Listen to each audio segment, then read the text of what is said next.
극이 없는 걸 무극이라고 하는데, 무극이라고 말하는 순간 논리적으로 무극이라는 개념이 생기다. 이 개념이 하나의 극이 되어버린 거예요. 그게 태극 아시겠죠? 알고 보면. 그래서 한 생각 일으키면은 그 한 생각, 그럼 선은 뭐냐? 한 생각 이전의 도리를 얘기하는 거예요. 그럼 진짜 무극을 억지로 이제 설명을 하자면은 이 그림도 그릴 수가 없는 게 이 바탕 자체가 그냥 무극이에요.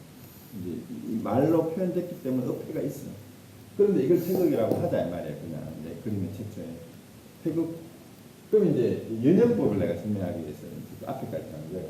이 연역법은 여기서 시작한단 말이야. 무국에서 태극이 나왔다고 하든 무국이면서 태극이라고 하든 여기에서 갈라지는 게 태극이야. 음양이라고 합니다. 음양.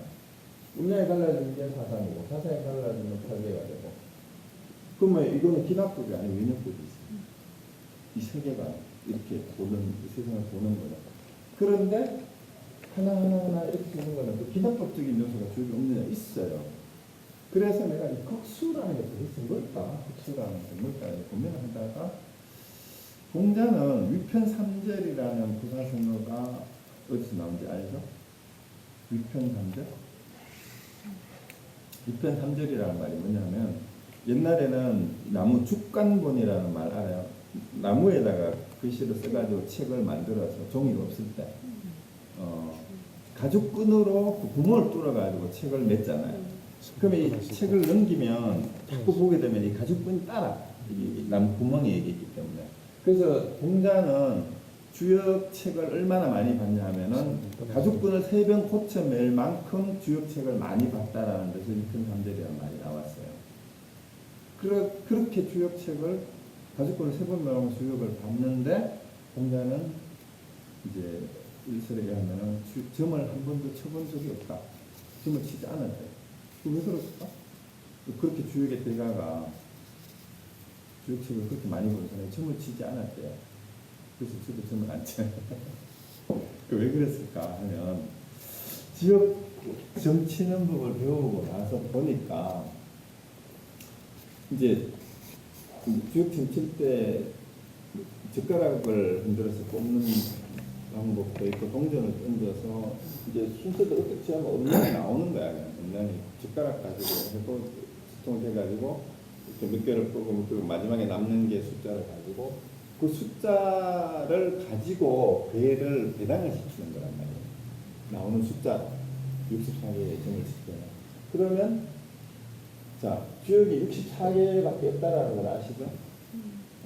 그러면 어떤 식으로 계산을 해서 동전을 던져서 하든 뭐 침을 붙여가지고 이렇게 하든 하여튼 마지막에 나오는 결론은 64개 가운데 어느 하나가 배당이 된단 말이에요. 그러면 점을 아무리 쳐봤자 결국 64개 중에 하나가 나와요. 그러면 주역책을 참고로 해도 여기서 무슨 개가 나왔어. 그럼 주역책에 설명된 그 개의 설명을 보는 게 다란 말이에요. 단 아무것도 없어요. 그러면은 이제 몇 가지를 얘기해서 첫째, 우리가 살면서 부딪힐 수 있는 어떤 장면이 64가지밖에 없냐 이 말이에요. 64가지. 그 다음에 64개 가운데에도 짝대기가 6개가 있으니까 다 합치면은 이걸 하나씩 다 해도 384효밖에 안 돼요. 그러면은 주역점은 아무리 쳐봐야 경우의 수가 384가지밖에 안 돼요.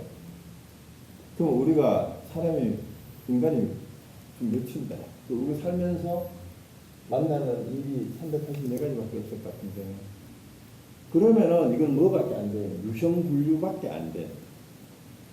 그러니까 음양으로 나누면 우리가 세상에서 살다가 부딪힐 수 있는 모든 일을 요거는 양에 해당될까 음에 해당될까 이러면은 음양으로 세상을 보는 거야. 두 가지 부류로 나누면 그럼 남자 여자로 나누는 게 대표적인 음양으로 세상을 보는 방법이에요. 그런데 한의학을 공부하니까 그거는 좀 그러니까 4가지로 나누면 사상으로 세상을 보는 거고 그건 좀 그렇다 8개로 보는 거고 이제 그런 거란 말이에요. 그거 하나의 그냥 기준을 뿐이에요. 어떻게 보냐 분류 기준을 보는 거예요. 그럼 64개로 나누든 384개로 나누든 그럼 체질이 사체질밖에 없을까? 사체질밖에 없을까? 12체질? 주역계로 하면 64체질이 있지. 효과를 나누면 380체질이 있지. 근데 그게 체질이 이게 돼? 인구가 몇 억인데? 지금 세계 인구가? 몇 억인데? 지금 70? 그러면 체질은 70억 체질이 있어. 이렇게 해도 돼야 안 돼. 사람마다 다 달라.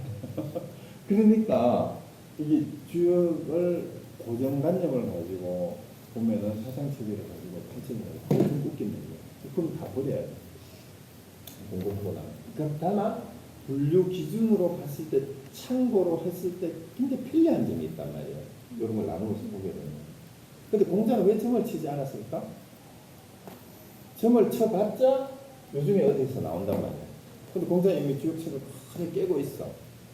그런데 지금 이 장면이 64개 중에 어떤 장면에 해당될까를 그냥 판단하면 돼요.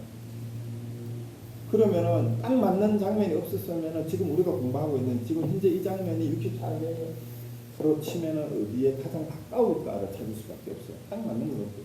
그걸로 점을 치는 거예요. 그러니까 점을 일부 칠 필요가 없죠. 이 상황은 내가 보면 64개 중에 어디에 해당될 것 같나. 그러니까 그런 상황에서 어떻게 하는 게 힘이고 어떻게 하는 게 길이겠다. 그거는 참고하면 그거 줄 필요가 없는 거죠. 그 다음에 내가 또 점치는 방법이 생명판 있는데 주역 문고판 책이 있어요. 그래서 오늘 일찍 한번 찾아볼까 하고 그냥 읽어보고 여기 탁 첫눈에 하는 데가 거기가 오늘 점괘야. 그게 맞을 것 같습니까? 맞기도 확률적으로 가운데를 열 확률이 더 많죠. 그러니까 물론 그렇죠. 물론 그렇지만 어떻게 하다 보면 여기 놓고보다 이렇게 하다 보면 여기가 어떨 수도 있어.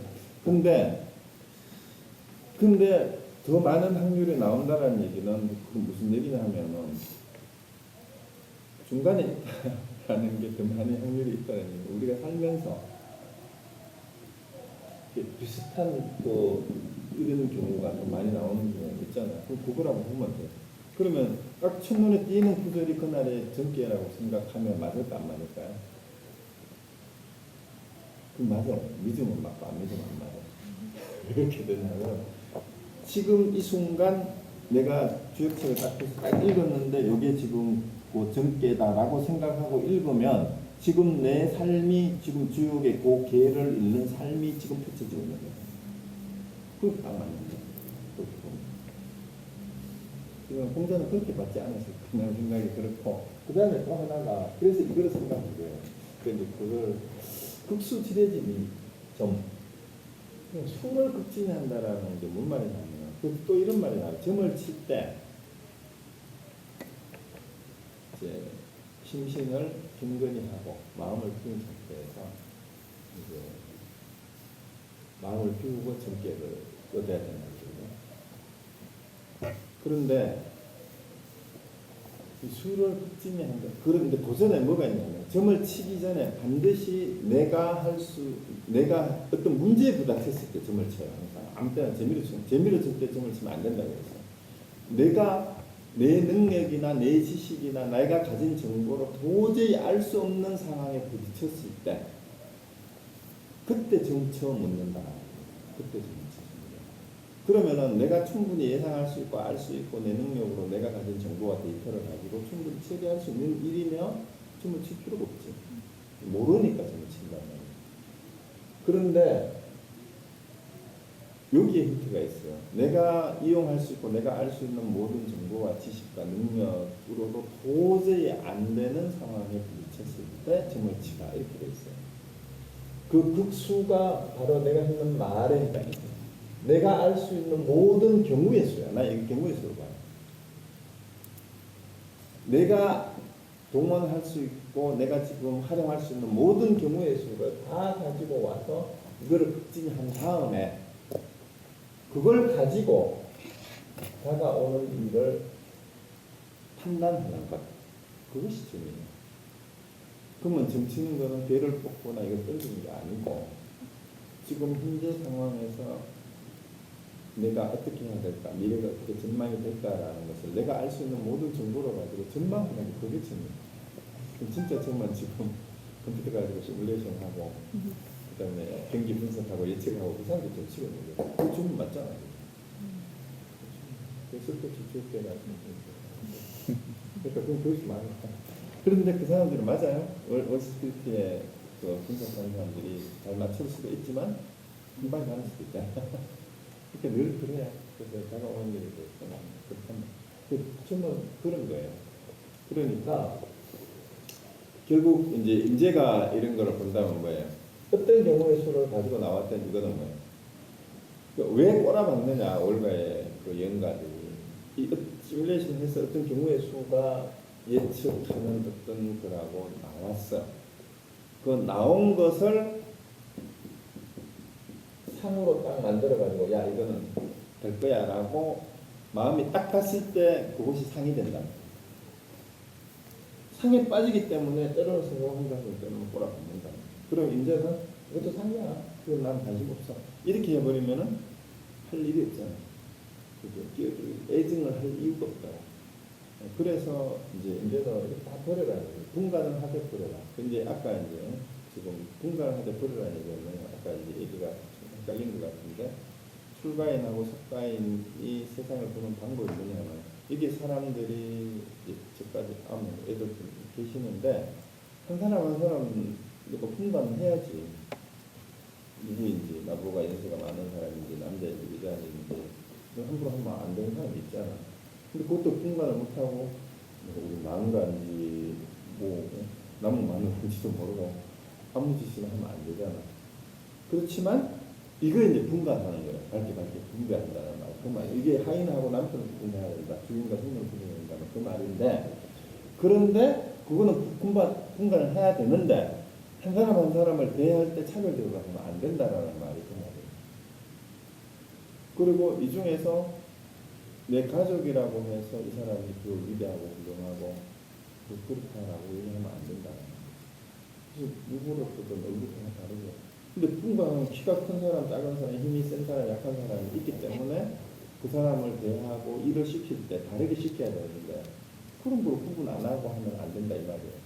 그런 거는 각자 알아서 하게 하되 예를 들어서 일체 타고 제대로 자기 몸도 못 가는 사람한테 힘든 일을 시키고 뭐 들게 하고 이러면 안 된단 말이에요.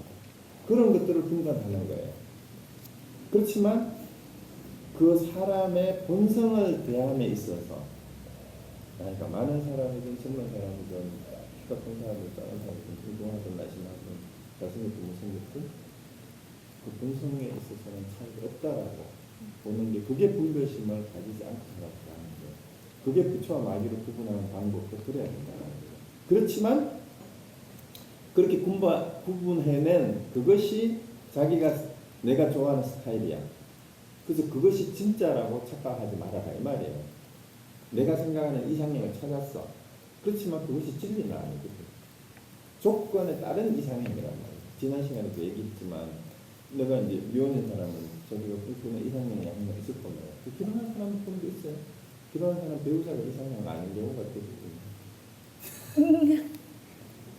그런데 그래서 자기가 꿈꾸는 이상형을 찾았는데 야, 내 스타일이고 내가 자꾸 이상형이야 했는데 그게 영원하냐고. 3년만 살아봐.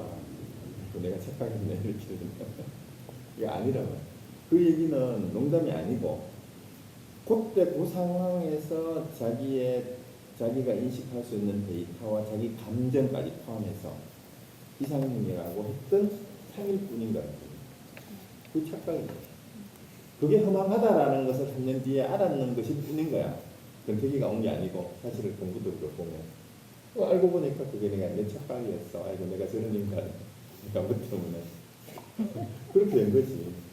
그러면은 이제 깨달은 사람은 그 모든 과정을 다 안다 이 말이에요.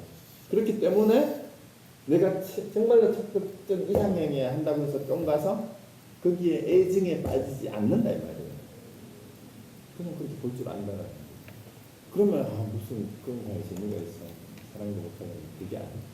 그렇기 때문에 그거를 다 알기 때문에 진짜 사랑할 수 있어. 그 사람의 결정까지, 단점까지. 눈이 멀어가지고 너는 나의 장미야 태양이 이래가지고 막 너는 뭘 해도 좋아 이게 아니고 이 사람의 단점까지 알면서도 그거를 표현해 주기 때문에 진짜 사랑할 수 있어. 결정까지도 알고 그래야 그 사람 다 받아들일 수 있어. 근데 자기가 콩깍지가 씌었을 때는 좋은 점밖에 안 보이니까 자기가 사랑한 것은 자기가 생각했을 때 좋은 점만 사랑한 거지 그 사람을 진짜 사랑한 게 아니었어. 그 사람이 문제가 생기고 뒷점이 노출됐을 때 오늘 내가 생각했던 그런 사람 아닌 하고 버려버린다. 그렇죠? 그거 진짜 사랑한 게 아니지. 그것도 그 힘들어요. 그래서 부처와 마귀를 구분하는 것도 그와 다르지 않습니다. 그래서 이제 어떤 승려가 물었다. 이제 151페이지가 뭐야? 부처와 마귀. 어떤 것이 부처와 마귀입니까? 이렇게 물었습니다. 그러니까 인재가 말했다. 그대가 한순간 마음에서 의심하는 것이 곧 부처와 마귀다. 그대가 만약 온갖 법은 생겨나지 않으면 마음의 현상스러운 조화를 부른다는 것을 밝히 깨달으면 다시는 하나의 경계도 없고 하나의 법도 없어서 곳곳이 모두 깨끗할 것이니 이것이 바로 부처이다. 그러나 부처와 마귀는 더럽거나 깨끗한 두 가지 경계이다. 내가 보기에는 부처도 없고 중생도 없고 옛날도 없고 지금도 없다. 깨닫는 자는 곧장 깨달을 뿐 시간이 걸리지 않는다. 닦음도 없고 깨달음도 없고 얻음도 없고 이름도 없고 언제든 또 다른 법이 없다. 설사 이것을 넘어서는 하나의 법이 있다고 하더라도 나는 그것이 꿈과 같고 환상과 같다고 말한다. 내가 말하는 것은 이것이 전부이다. 자, 어떤 것이 부처와 마귀입니까? 물었어요. 그런데 여기서 이제 번역을 한 순간이라고 했는데 좀 요 밑에 원문을 보세요. 맨 밑에 줄에 한문 원문 있잖아요. 그 중간에 사운여 일념 심의처 시불마 이렇게 돼 있잖아요. 그건 한 순간이라기보다는 한 생각 마음이 의심하는 것이 곧 부처와 마귀다. 뭘 의심해요? 한 생각이에요. 한 생각 딱 한 생각 의심하는 마음이 일어나는 것 이렇게 번역하는 사회에서 한 생각 의심하는 마음이 일어나면 마음에서 의심이 일어나면 마음에서 의심이 일어나는 것 한 생각 마음에서 의심이 일어나는 것 그것이 부처고 마귀다. 이게 뭐예요? 부처하고 마귀를 구분하는 거야. 뭘 의심해요? 뭐가 부처인지 를 모르는 마음이 의심하는 마음, 미혹을 일으키는 마음이지, 의혹을 일으키는 마음. 자기가 주인이고 부처임을 믿지 못하는 마음, 알지 못하는 마음, 그게 의심이에요. 내가 진짜 부처다, 내가 진짜 주인이다라는 것을 믿지 못하는 마음. 그 마음이 일어났을 때, 그러면은 부처하고 마귀가 자꾸 나오는 거예요. 그게 부처와 마귀다. 이렇게 분간하는 마음, 그게 부처하고 마귀죠. 의심이라는 거예요. 부처인지 마귀인지 모르는 마음이 그 마음이 일어나는 그게 부처하고 마귀다. 그렇게 부처나 마귀가. 그러니까 한 생각 일으키는 그것이 부처도 되고 마귀도 된다 이 말이에요. 그 의심이 부처일까 마귀일까? 라고 의심하는 생각이 일어나는 그 자리가 곧 부처이고 마귀다 이 말이에요. 그거 왜? 부처도 되고 마귀도 되는 자리가 그 마음이 틀리다 이 말이에요. 그렇죠? 그래서 그대가 만약 온갖 법은 생겨나지 않으면 마음의 항상처럼 조화를 부린다는 것을 밝히 깨달으면 그러니까 온갖 법이 생겨나지 않는다는 말에 만법 무생이란 말이에요. 불생불멸을 이제 반야신경에 나오는 말을 이렇게 다르게 표현했다고 봐도 돼. 일체 법은 생겨나지 않는다. 불생불멸이다 이 말이죠. 그러니까 마음이 항상처럼 조화를 부린다는 것. 이게 뭐예요? 결국은 일체 법을 보는 것이 내 마음의 환상이고 조화의 뿐이다 라고 알면 이 말이에요. 내가 다 마음이 지은 것이라 알면 다시는 하나의 경계도 없고 그러니까 일체 법이 내 마음의 환상이었다는 걸 깨달았기 때문에 경계가 대상이고 법이잖아요. 그런 게 현상이 있을 수가 없어요. 그러니까 하나의 법도 없어서 곳곳이 모두 깨끗할 것이니 여기서 깨끗하다는 말은 어떤 법도 경계도 없다라는 걸 알아서 진짜 깨끗한 걸 말하는 거예요. 반대로 깨끗하다 더럽다의 반대말이 아니에요. 이것이 바로 부처다. 그 얘기. 그래서 항상 이제 이중적인 어떤 개념이 나오면 그 개념의 상대적인 것이 나오고 그 둘 다 없어진 것을 궁극적인 진짜 깨끗한 거다 이렇게 얘기하는 거예요. 진법도 마찬가지죠. 그러나 부처와 마귀는 더럽거나 깨끗한 두 가지 경계다. 그러니까 경계라는 말이 더럽다라고 하는 게 마귀고 깨끗하다고 하는 게 부처인데 사람들은 그렇게 얘기하는데 사실 반야신경에도 불구부정해가 더러운 것도 없고 깨끗한 것도 없다 그러잖아. 그래서 그렇게 알면 내가 보기에는 부처도 없고众生도 없고 옛날도 없고 지금도 없다. 예와 지금이 없다는 건 시간도 없다라는 얘기예요. 공간도 없어요. 본래 시간도 없고 본래 공간도 없어. 그러면 깨닫는 자는 곧장 깨달을 뿐 시간이 걸리지 않는다. 시간이 본래 없기 때문에 곧장 깨달을 때 원래 깨달아 있어요. 그냥. 그러니까 뭘 깨달아? 원래 이런 게 없다는 거 알고 부처다 막이다 하는 것도 곧 무엇일 뿐이다?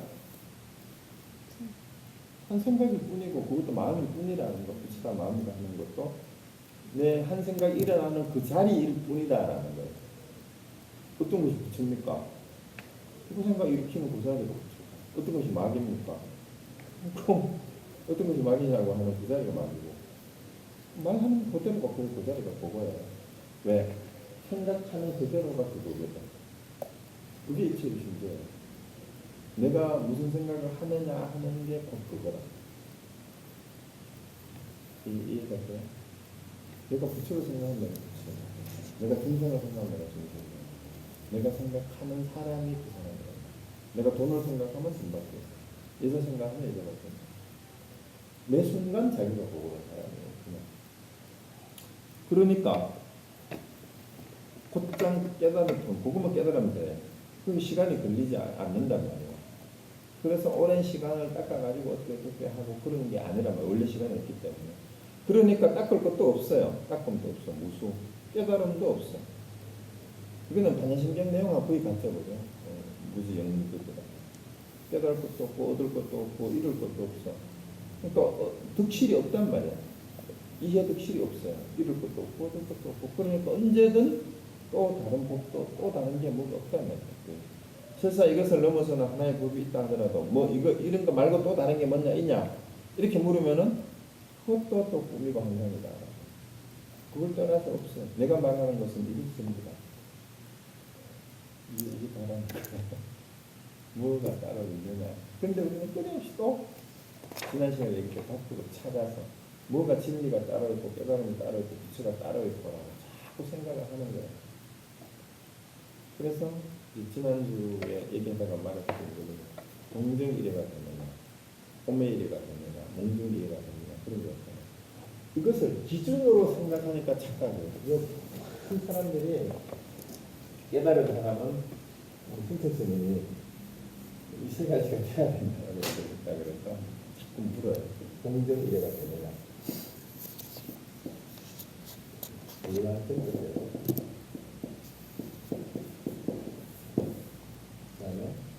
호매이래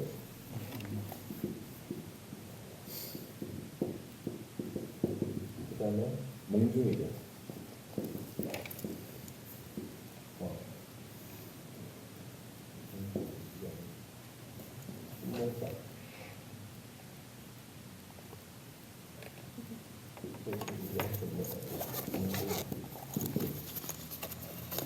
하여튼 이게 뭐냐면 움직일 때나 조용할 때나 항상 똑같으냐 네 마음은 지금 이런 식으로 이해가 돼요. 그죠? 그 다음에 너는 깨어있을 때나 잠잘 때나 똑같냐 이 말이에요. 그 다음에 몽중이에요. 그 다음에 깨어있을 때나 꿈꿀 때나 꿈속에서도 한결같냐 이 말이에요. 꿈속에서도 마음이 흔들리지 않고 지금 이렇게 받아들이죠? 제 생각 그거 아닌 것 같아요. 물론 그 말도 맞기는 맞아요. 움직일 때나 가만히 있을 때나 잠을 깨어있을 때나 잠을 잘 때나 꿈을 꿀 때나 꿈속에서도 마음이 어떻게 한결같아야 돼요. 이래라는 말은 마음을 잊어버리지 않고 한결같이 그대로 마음이 어디에도 애증하는 마음이 없이 똑같으냐 이렇게 묻는 거거든요. 그래서 이걸 깨달음의 기준으로 내세워가지고 너는 이게 되냐? 이렇게 물어요. 너는 이게 되냐? 이렇게 세 가지가 다 돼야 이제 수행이 되고 깨달음이다라고 이렇게 얘기하고 이걸 기준으로 삼는 사람들이 의외로 많아요. 근데 이게 가능할 것 같아요? 가능할 수도 있지. 근데 저한테 와서 누군 저보고 뭐 공부했다고 그러는데 당신 공정이래가 됩니까? 이렇게 벌써 움직이네요. 난 그러고 알아듣고 못 알아듣죠. 오메이가 됩니까? 이러면 뭐라 그럴까? 빨리 일나가. 공중일해가 됩니까? 하고 나 좀 계세요. 슬프기다라고 그냥 보면 대답을 안 해. 그래서 저는 이것도 다르게 해석하는 방법, 다르게 해석할 게 뭐냐면 마음이랑 원래 움직임, 가만히 있을 때 원래 하나예요. 혼자 때든 깨어 있을 때든 마음이 어디 그 마음이 그 마음이지. 원래 하나는 꿈꿀 때나 꿈꾸지 않을 때나 마음은 원래 하나예요. 근데 그거를 기준으로 뭐 한결같이 되느냐라고 가지고 오는 거는 부처를 내세워서 뭘 하는 거예요? 자꾸 마구니하고 구분을 지어서 판을 짓는 것밖에 안 돼요. 그럼 임자는 뭐라 그랬어요? 불가불이 그랬어요. 불가불이. 그러면은 우리는 이걸 가지고 뭐라 그래야 돼요? 동정을 여의고 이 마음을 가져와봐. 동정을 떠난 것이 어떤 거냐 이렇게 물어보세요. 이런 거 가지고 자꾸 시비 걸면은 그러면 오메이가 됩니까? 이렇게 물어보면 항상 질문하는 사람한테 질문을 되돌려줘야 돼. 너는 지금 잠꼬대 하는 중이냐 아니면 깨어있는 중이냐 이렇게 물어보세요. 너는 지금 자고 있냐? 너는 깨어서 하는 말이냐 이 상태로 중이냐 이렇게 몽둥이가 되면 너는 지금 꿈속에서 짓거리는 거니 깨어서 짓거리는 거니 장자가 이걸 다 해요. 장자의 호sob문 같은 걸 보면서 그런 이런 거를 얘기를 생각해낼 수 있어요. 그 장자가 나비가 돼서 날아가는 꿈을 꿨는데 깨고 나서 가만히 생각해 보니까 지금 나비가 장자가 되는 꿈을 꾸고 있는 건가? 내가 나비가 되는 꿈을 꾸는 건가? 이거 모르겠다. 장자가 이걸 안 거예요. 이런 걸 안 거예요. 그러니까 이런 얘기를 가지고 왔을 때도 이제 우리가 선을 공부하고 특히 가족 공부를 한 사람은 어떤 큰 선생님이 와가지고 뭐 너 이게 됐냐 이렇게 물어도 주눅들 필요가 전혀 없어요. 왜? 내가 이미 하고 내 마음이 바로 끼어있고 내가 정신을 차리고 있다면 이 말 가지고 오는 거를 그냥 다 물리쳐버립니다. 다 내려놔, 그것도 내려놔, 그것도 내려놔, 그것도 내려놔. 다 해버립니다. 그래서 어묵 동정을 여의고 한마디 읽어보시오면 그런 말들도 있는데 어묵 동정을 여인다는 말은 말하지도 말고 침묵하지도 말고 움직이지도 말고 가만히 있지도 말고 한마디 일러봐라. 그걸 할 줄 알면 이런 말들에 깔릴 필요가 없어요. 깔릴 필요가 없어요. 근데 사람들은 공부를 하지 않고 뭐 어느 큰 스님이 이게 돼야 깨닫는 거라 하더라. 그래 놓고는 이걸 그 기준을 가지고 찾아다니면서 시비로부터 누가 강의를 하거나 어느 큰 스님 찾아가지고 스님은 동정이가 됩니까? 안 된다 그러면 아 내가 만나봤는데 그 스님 안 된대. 그 가짜야. 그런 짓을 하고 다니지 말아라. 그걸 판단하고. 그래서 제가 생각하는 깨달음의 기준은 자기 깨달아 보기 전에는 기준을 내세우는 것 같아요. 그게 부처와 마귀를 자기식으로 구분하는 거예요. 그 임진을 어떻게 하라고요? 결론? 깨달은 사람은 마귀와 부처를 모두 쳐부숴야 됩니다. 모두 쳐부숴야 됩니다. 이걸 잊지 마십니다. 마치겠습니다.